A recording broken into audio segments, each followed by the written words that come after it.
جماعت کے ایک عظیم شاہکار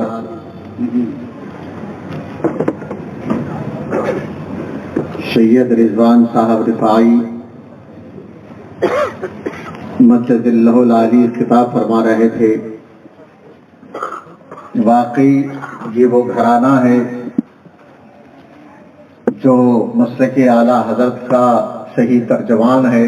میں نے دیکھا ہے اور بڑی دور دور تک ان کا حلقہ ہے.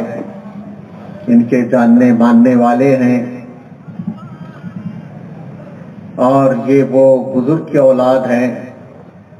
جب ان کے جد کریم حضرت سید احمد رفاعی رحمۃ اللہ تعالی علیہ بارگاہ رسالت پناہی صلی اللہ تعالی علیہ وسلم میں حاضر ہوئے، سلام عرض کیا، الصلاۃ والسلام علیکہ یا رسول اللہ. قبر انور سے جواب سلام آیا اور سرکار سید احمد کبیر رفاعی رحمۃ اللہ تعالی علیہ وہیں کھڑے رہے. ارشاد فرمایا، جدی آپ نے میرا سلام قبول فرمایا اور مجھے جواب سلام سے نوازا. ایک عرض اور ہے، سرکار قبول فرما لیں. میں آپ کا بیٹا سید احمد کبیر رفاعی کھڑا ہوں. اگر قبر انور سے دست مبارک نکال دے تو میں آپ کا ہاتھ چوم لوں گا. تو بس یہ عرض کیا ہی تھا.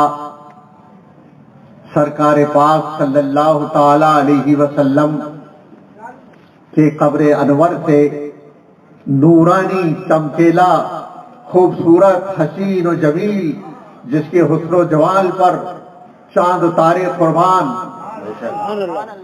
سورج کی چمک قربان، جب وہ دست مبارک قبر انور سے نکلا ہے، سورج کی روشنی تو اپنی جگہ پر غائب ہو گئی، سرکار مبارک صلی اللہ علیہ وسلم کے مبارک ہاتھ کی روشنی ساری دنیا میں چھا گئی. اور دست مبارک چوما، ایک ہاتھ سرکار پاک صلی اللہ علیہ وسلم نے اپنے مبارک صاحبزادے کو عطا فرمایا، دوسرا ہاتھ سر پہ رکھا، دعائیں دی. یہ ان کے جد کریم ہیں سیدنا سید احمد کبیر رفاعی رحمۃ اللہ تعالی علیہ. یہ انہی کے اولاد سے ہیں. میں گیا ہوں، دیکھا ہے میں نے، ان کا بہت بڑا حلقہ ہے. لیکن عجیب تماشا ہے، کچھ سالوں سے ہم دیکھ رہے ہیں درگاہوں، ان کے وقتوں نے کیا کیا، ہر جگہ اعلیٰ حضرت کی مار ایسے پڑی ہے، دھتکارے گئے، ہکالے گئے، ہانکے گئے، بھگائے گئے. اب کہاں ڈورے ڈالیں؟ اب وہ ان لوگوں کے اندر ڈورے ڈالیں جو زیادہ پڑھے لکھے نہیں ہوتے ہیں، جو آسانی سے بہکانے میں آتے ہیں،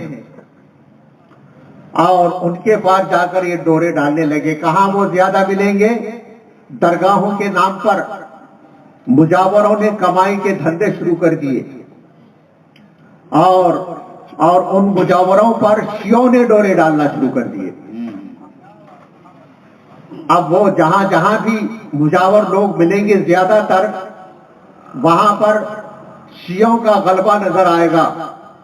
اب یہ عجیب تماشا ہے، ایک طرف وہابیت کا غلبہ، دیوبندیت کا غلبہ، قادیانیت کا غلبہ، نیسریت کا غلبہ، سراکلیت کا غلبہ، اور ایک طرف ان درگاہ والے جو مجاور جو کہلاتے ہیں، ان پر شیعوں کا غلبہ. بڑے بڑے درباروں میں دیکھیے، بڑے بڑے درباروں میں یہ گھسے بیٹھے پڑے ہیں، بہکاتے ہیں لوگوں کو. پہلے نہیں تھا، چند سال سے ہم دیکھ رہے ہیں شیعہ کہاں پڑے رہتے ہیں پتہ نہیں تھا. اور ابھی میں نے بھی سنا ہے کہ کوئی ناگپور کا لونڈا آیا تھا، شریر متشرد کوئی لونڈا آیا تھا سیادت کے نام پر، الٹی پلٹی تقریریں کر کے گیا. سرکارانے صحابہ کرام رضی اللہ تعالیٰ عنہ کی شان زیبا میں نازیبا الفاظ استعمال کر کے گستاخی کا ثبوت دیا. جو صحابہ کرام کی شان میں گستاخیاں کرتا ہے اس پر اللہ کی لعنت، اللہ کے رسول کی لعنت، فرشتوں کی لعنت، انسانوں کی لعنت، جنوں کی لعنت، ساری کائنات کی لعنت اس پر. چلا کہ حالانکہ میں ناگپور میں رہتا ہوں، تمہاری بدقماشی، تمہاری جو کچھ بھی عادت و اطوار ہیں میں جانتا ہوں، لیکن کبھی ان مسائل پر غور کرنے کے لیے، پوچھنے کے لیے کبھی آیا نہیں. بہکانے کے لیے ضرور آتا ہے، یہ شیطان کی فطرت ہے. جتنا بھی لاہور پڑھیے اور لاہور ختم ہوا پھر شیطان دھبکے گا وہیں پر. انہی صفتوں پر یہ بھی سادات کہلانے والے حامل ہیں. دھتکارے جاتے ہیں لیکن اہل سنت کی مار اتنی پڑتی ہے، اس کے باوجود بہکانے کے لیے آتے ہیں. جب کبھی یہ جتنے بھی ہمارے سنی مسلمان یہاں پر ہیں، جب یہ لونڈا گستاخ لونڈا صحابہ کرام کا گستاخ لونڈا آ جائے میرے کو فوراً بلوا لینا، پکڑ کر رکھنا، اس کو باندھ کر رکھنا، باندھ کے ہاتھ پاؤں باندھ کر رکھنا، جانے مت دینا. جب تک میں نہ آ جاؤں میں فوراً گاڑی کر کے یہاں آ جاؤں گا اس کی سر خوبی کے لیے.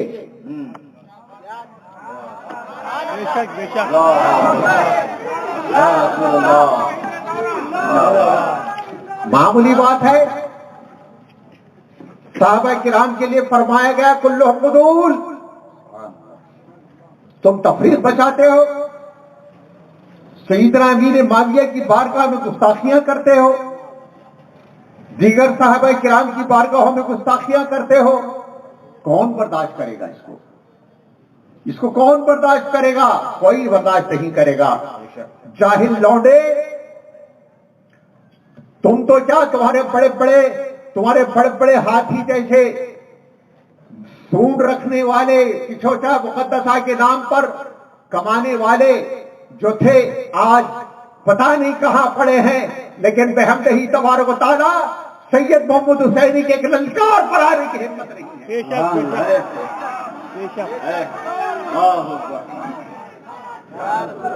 ابھی دیکھیے یہ کچھوچا والوں کی حالت میں بتا رہا ہوں. ابھی ایک معاملہ ہوا، چند میرا خیال ہے یہ مجھے جو علم ہوا، مجھے جو پتا چلا، اسی مہینے کی ستمبر کی 1 تاریخ کو بریلی شریف کے منانی میاں حضرت مفسر اعظم ہند مولانا ابراہیم رضا خان صاحب کے سب سے چھوٹے صاحبزادے منانی میاں نے ان کے شیخ الاسلام صاحب سے خلافت لے لی. اور میں نے سنا بھی ہے، اس میں بڑے موبائل میں بچوں نے سنایا، میں نے سنا بھی ہے کہ حضور اب تشریف لائیے، بریلی شریف میں اعلیٰ حضرت نے ایئرپورٹ بنوا لیا ہے، حضور تشریف لائیں اور میرے گھر میں قدم رکھجا فرمائیں. آپ آل رسول اللہ صلی اللہ علیہ وسلم ہیں اور رسول اللہ صلی اللہ علیہ وسلم کی اولاد ہیں. رسول اللہ صلی اللہ علیہ وسلم قدم چھو گئیں گے. معاذ اللہ، اتنا سننا تھا. میں نے فوراً منانی میاں کو ٹیلی فون لگایا.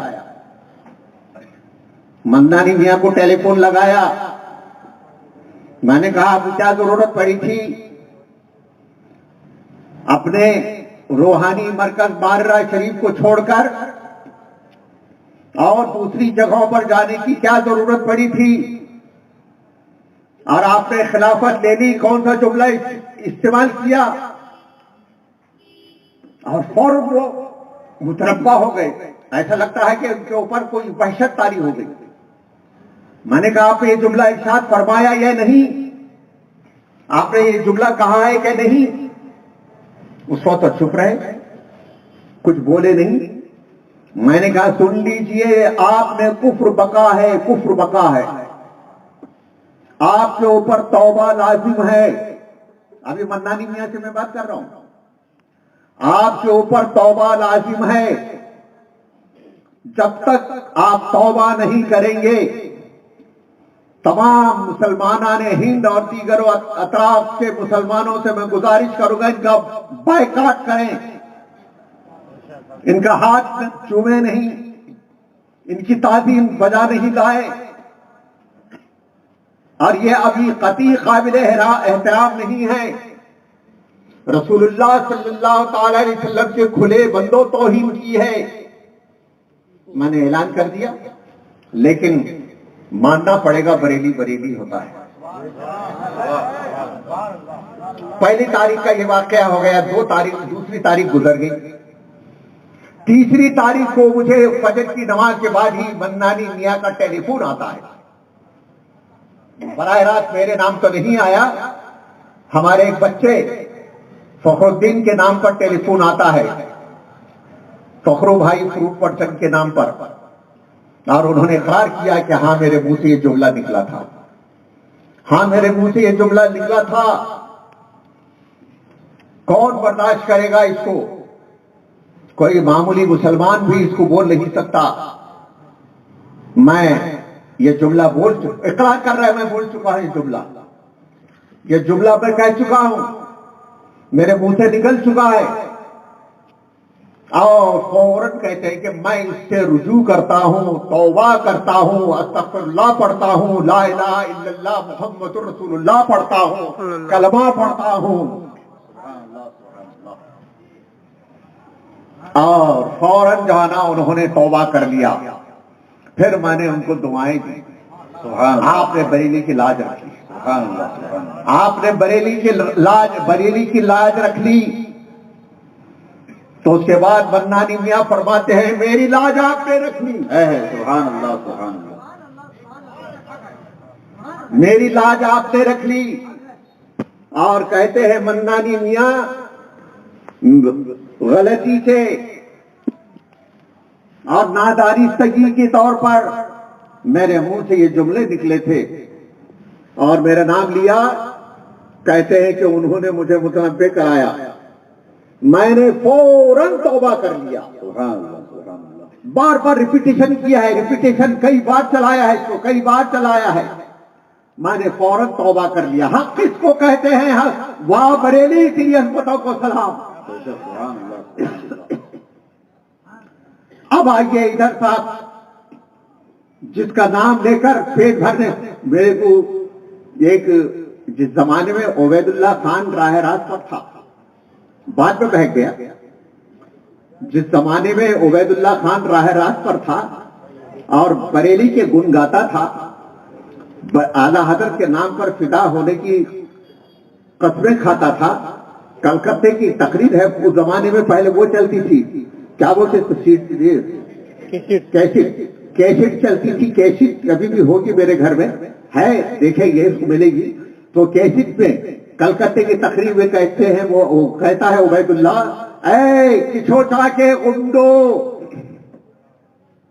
اے کچھوچا کے گنڈو، اعلیٰ حضرت کے نام پر جتنا کمایا ہے، تمہارے پیٹ پھولے ہیں، وہ سب واپس کر دو، پھر مسلک اعلیٰ حضرت سے بغاوت کرو۔ وہی عبید اللہ ہے، آج بہکا ہوا ہے، آج وہی عبید اللہ ہے، بہکا ہوا ہے۔ رام کی کبھی تعریف کرے، کبھی سیتا کی تعریف کرے، کبھی راوت کی تعریف کرے، کبھی کس کی تعریف کرے، کبھی کس کی تعریف کرے، معبودان باطل کی تعریف کرے، نعوذ باللہ من ذالک۔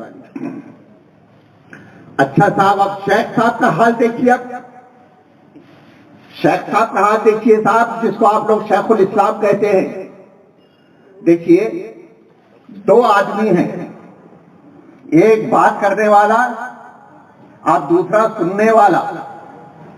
بات کرنے والا بات کر رہا ہے ٹیلی فون پر، تیسرا نہیں سنے گا، تیسرا نہیں سنے گا، اس لیے کہ پرسنل بات کر رہا ہے، کرے گا تو اسی سے کرے گا اور وہی سنے گا جس سے وہ بات کر رہا ہے۔ منانی میاں بات کرنے والے تھے، وہ قبول کر رہے ہیں کہ ہاں میں نے یہ کہا ہے، وہ توبہ کر رہے ہیں، اور سننے والے کون تھے؟ شیخ صاحب۔ سننے والے کون تھے؟ شیخ صاحب۔ میں نے صبح ہی ان کو ٹیلی فون لگایا، دوسرے دن ٹیلی فون لگایا، جناب شیخ صاحب رات میں منانی میاں نے ایسے ایسے جملے استعمال کیے تھے، انہوں نے توبہ کر لیا، آپ نے کیا کیا؟ کفری جملے سنا کہ نہیں سنا آپ نے؟ اچھا مجھے یہ پتا چلا بعد میں، مجھ کو جو پتا چلا، مجھ کو جو معلوم ہوا، پہلی تاریخ کو یہ 15-20 دن پہلے کہہ چکے تھے منانی میاں، اور جب تک شیخ صاحب خاموش تھے تو میں نے انہی سے پوچھا، جناب شیخ صاحب کلمات کفر سننے کے بعد جو خاموش رہے اس پر آپ کا کیا حکم ہے؟ اگر ایمانی غیرت آپ کے اندر موجود ہے تو مجھے جواب دیجئے، مجھے اس کا جواب دیجئے، آپ خود اپنے اوپر شریعت کا حکم بیان کر لیجئے۔ اگر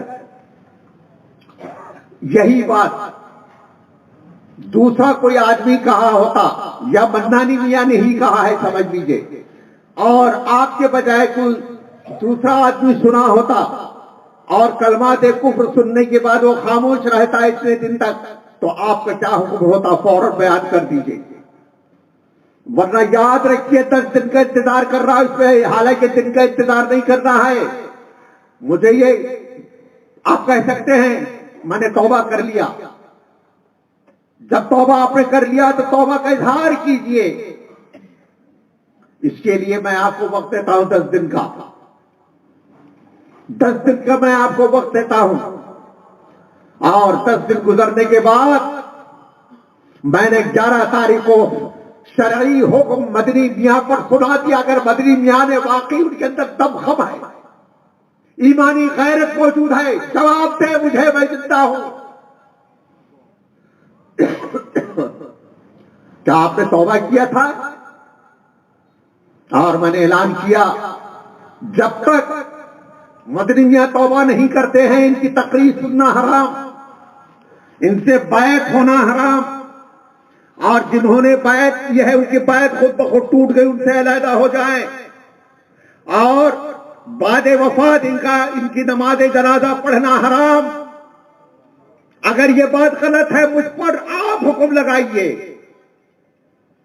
اگر ہے آپ پہ ہمت مدنی میاں صاحب آپ مجھ پر حکم لگائیے۔ آپ حکم لگا نہیں سکتے، میں نے کوئی مسئلہ اپنی طرف سے نہیں کہا ہے، شریعت کا مسئلہ بیان کیا ہے، شریعت کا مسئلہ بیان کیا ہے میں نے۔ کفر سننے کے بعد خاموش رہنا، اس کی تردید نہ کرنا، اور ہنس رہے ہیں آپ ہنس رہے ہیں، معاذ اللہ، یہ خود جو ہے نا ملتجی الکفر ہے۔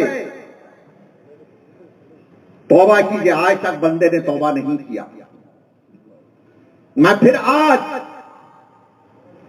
رائے پور کی سرزمین پر اتنے بھرے مجمع میں اعلان کرتا ہوں، جن جن لوگوں نے مدنی میاں سے بیعت کی ان کی بیعت ٹوٹ گئی، ان سے بیعت ہونا حرام، ان سے سلام کلام حرام، اور ان سے مقاطعہ لازم، اور بعد وفات ان کی نماز جنازہ جب تک توبہ نہ کرے حرام۔ اگر میری بات غلط ہے شریعت کے اعتبار سے، میں بات شریعت کی کر رہا ہوں، شریعت کے اعتبار سے میری بات اگر غلط ہے، مدنی میاں پہ دم ہے تو ثابت کیجئے کہ سید محمد حسینی نے غلط بات کہا ہے، میں فوراً توبہ کرنے کے لیے تیار ہوں، میں فوراً توبہ کرنے کے لیے تیار ہوں۔ آپ پہ دم خم رکھیے، اب میں دم ہے تو بتائیے، قائل کیجئے مجھے، آپ یہ بتائیے کہ آپ نے شریعت کے خلاف کام کیا ہے۔ اگر واقعی میں نے شریعت کے خلاف کام کیا ہے، اللہ نہ کرے، دیکھیے ہمارا مسلک یہی مسلک اعلی حضرت ہے، گناہوں پر عذر میں تاخیر نہیں، تاجیل، اس میں تاخیر نہیں، کفریات، فسقیات، گناہوں کے سرزد ہونے کے بعد اس پر تاخیر نہیں، تاجیل ضروری ہے، تاجیل، فوراً توبہ کرے۔ اور آپ نے تو اتنی تاخیر کر دی، ابھی تک آپ کا پتہ نہیں، آپ کا ان کا تو یہ حال ہے، میرے کو حیرت ہوتی ہے، بچے مجھے کبھی کبھی بتاتے ہیں، میرے پوترے، دادا دیکھیے یہ مدنی میاں کی یہ وہ آئی ہے CD، کیا بولتے ہیں کلپ، بڑے موبائل پر کلپ، بچے کو پیار کر رہے ہیں اور سینے سے چمٹا لیے ہیں اور وہ پیار، اور وہ جو ان کے مرید ہے اس کو پیار کر رہے، اس کو چاہ رہے، اس کو چوم رہے۔ معاذ اللہ، مدنی میاں یہ کیا مچا رکھا ہے آپ نے شریعت کے خلاف عمل؟ دیکھیے علماء کرام کی خاص توجہ میں چاہتا ہوں، اچھی طرح سن لیں۔ یہ موجودہ دور گناہوں کا دور ہے، اور گناہ کے ایسے ذرائع ہیں اگر آپ بچنا بھی چاہیں تو نہیں بچ سکتے، بچنا بھی چاہیں تو نہیں بچ سکتے۔ مثلا خود میں ہوں، میں اپنی مثال دوں، میں ایئرپورٹ پہنچا، مجھے جانا ہے بمبئی، سمجھ لیجئے مثال، میں بمبئی، مجھے جانا ہے، میں ایئرپورٹ پہنچا، ایئرپورٹ پہنچنے کے ساتھ ہی میرا فوٹو شروع ہوگا کہ نہیں ہوگا؟ آٹومیٹک فوٹو شروع ہوگا۔ آج کل میں نے سنا ہے کہ اسٹیشنوں میں بھی آ گیا ہے، ریلوے اسٹیشنوں پر بھی آ گیا ہے، جیسے ہم داخل ہو جائیں تو فوٹو شروع، ایئرپورٹ پر جائیں تو فوٹو شروع، اور پلین میں بیٹھنے کے بعد فوٹو شروع، فوٹو چلتی ہوئی نظر آئے گی، فوٹو سے چلی گی، اس کی فلم بنے گی، جدھر جائیے فلم بنے گی، پاسپورٹ بنائیے تصویر کھینچی جائے گی، آدھار کارڈ میں تصویر کھینچی جائے گی، اور دوسرے کون کون سے کارڈ ہیں، اناج کا کارڈ، راشن کارڈ، اس کی تصویر کھینچی جائے گی، پتہ نہیں کہاں کہاں تصویریں کھینچی جائے گی۔ اتنا تو معاملہ ذہن میں رکھ لیجیے، میں آگے بڑھتا ہوں۔ ایسا ہوتا ہے کہ نہیں ہوتا ہے؟ اب یہاں سے دو مسئلے معلوم ہوتے ہیں۔ ایک مسئلہ ہوتا ہے شریعت میں، شریعت کے حساب سے میں بات کر رہا ہوں، شرعی مسئلہ یہ ہوتا ہے فسقیات، فسق و فجور، گناہوں پر گناہوں کا کوئی آدمی مرتکب ہے لیکن اجباری طور پر ہے، شریعت کا کوئی گناہ اس کے اوپر نہیں ہے، ہم فوٹو نہیں چاہتے، ہم فوٹو کھنچوانا نہیں چاہتے، لیکن قانون ایسے بنے ہیں ہندوستان کے شہری ہونے کے اعتبار سے آدھار کارڈ لازمی ہے، راشن کارڈ پر فوٹو لازمی ہے، الیکشن کارڈ پر فوٹو لازمی ہے، اور دوسرے اور کہاں کہاں ضروری ہے کارڈ وہاں لازمی ہے۔ مسلمان ہم نہیں چاہتے، لیکن حکومت کی پابندی آپ پر لگی ہوئی ہے، ہم پر لگی ہوئی ہے، ہم نہیں چاہ رہے، دل ہمارا نہیں چاہ رہا ہے، ہم جان رہے ہیں کہ ہم کو مجبور کیا جا رہا ہے، ہم جو تصویر کھچا رہے ہیں مجبوراً کھچا رہے ہیں، اجبار پر شریعت کا کوئی حکم نہیں ہے، اختیار پر شریعت کا حکم ہے، اختیار پر شریعت کا حکم ہے۔ اگر یاد رکھ، اب مثالیں اور دیتا ہوں میں، جیسے میری بھی تصویر آئی، آدھار کارڈ پر ہے، میری تصویر ہے آدھار کارڈ پر ہے، آپ کی ہے، آپ کی ہے، آپ کی سب کی ہے آدھار کارڈ پر۔ کیا آپ کا دل بول رہا ہے کہ آدھار کارڈ پر میں تصویر کھنچاؤ؟ نہیں، بالکل مسلمان صحیح عقیدہ شریعت کا جاننے والا سمجھنے والا نہیں بولے گا کبھی کہ میری شریعت سے، میری مرضی سے اور میری خوشی سے، میرے اختیار سے فوٹو میں نے کھنچایا ہے۔ اگر ہے ہمت تو میرے سامنے بول دے، وہ یہی کہے گا اجبار ہے، اس میں اجبار ہے۔ اچھا تھا، اور مدنی میاں جو فوٹو کھنچا رہے ہیں اس میں کہا اجبار ہے؟ مدنی میاں صاحب جو فوٹو کھنچا رہے ہیں وہ موبائل پر جو آ رہا ہے وہ کہے گا بچے کا پیار کر رہے ہیں، اجبار، گود میں بٹھا کر اس کو چوم رہے ہیں، اجبار، چل رہے ہیں تو اجبار، گاڑی میں چل رہے تو اجبار، کہے کا اجبار ہے؟ اختیار ہے، اختیار۔ مدنی میاں اختیاراً گناہوں کے مرتکب ہے، ان سے بیکاٹ بھی ہے. بات صحیح ہے کہہ رہی؟ شریعت کے خلاف ہو تو مجھے بتاؤ، میں توبہ ابھی اسی بس میں توبہ کروں.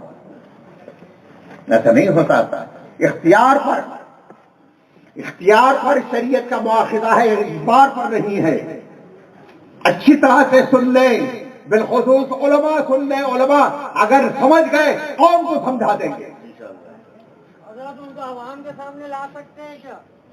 کون لائے گا عوام کے سامنے؟ وہی لائیں گے، ہم نہیں لاتے. حضرت میں بھی سیف الاسلام سے بیعت ہوں. بھائی تو پکڑ کر لاؤ، پکڑ کر لاؤ. لا ادھر، سیرے سے کاٹے، ادھر لا، ادھر آ سامنے میں. سیرے سے کاٹے.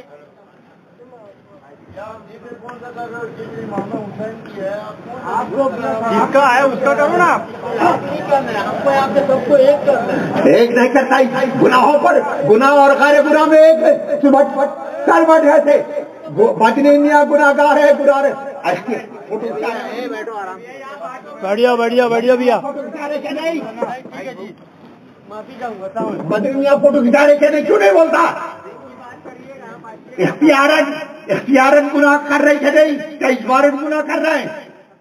ان کو کس چیز سے مجبور کیا؟ فلم بناؤ، موبائل پر جو ہے نا اپنا فوٹو ڈالو، کس سے مجبور کیا؟ اختیار پر گناہ ہے، اجبار پر گناہ نہیں ہے. یہی میرا مدنی میاں سے اختلاف ہے. اجبار پر جو ہے نا گناہ نہیں ہے شریعت کا، اور اختیار پر گناہ ہے. ماخذہ اختیار پر ہوگا، اجبار پر نہیں ہوگا. مدنی میاں گناہگار سخت گناہگار. چیلنج ہے میرا، اگر میں غلطی پر ہوں، مدنی میاں مجھے شریعت پہ سمجھا دے. اور انہوں نے کیا ترکیب کی؟ ایک حرام چیز کو جائز بنانے کے لیے شریعت کا ملمہ چڑھا دیا. ٹی وی ویڈیو کا شرعی استعمال کے نام سے قوم کو بہکایا. ٹی وی حرام در حرام ہے، حرام ہی رہے گی. اور ٹی وی کا مرتکب قیامت میں سزا کا مستحق ہوگا. لہذا مدنی میاں سیادت پر بچ جائیے، آپ سزا کے مستحق ہوئیے. اتنی جرأت رکھیے، کیا ہے آپ سننے کے لیے تیار رہیے. ان کے ماننے والے بھی سننے کے لیے تیار رہے. پھر گناہ کیوں کر رہے ہو؟ فوٹو کیوں کھچا رہے ہو؟ فوٹو مت کھچاؤ، شریعت کے مطابق رہو.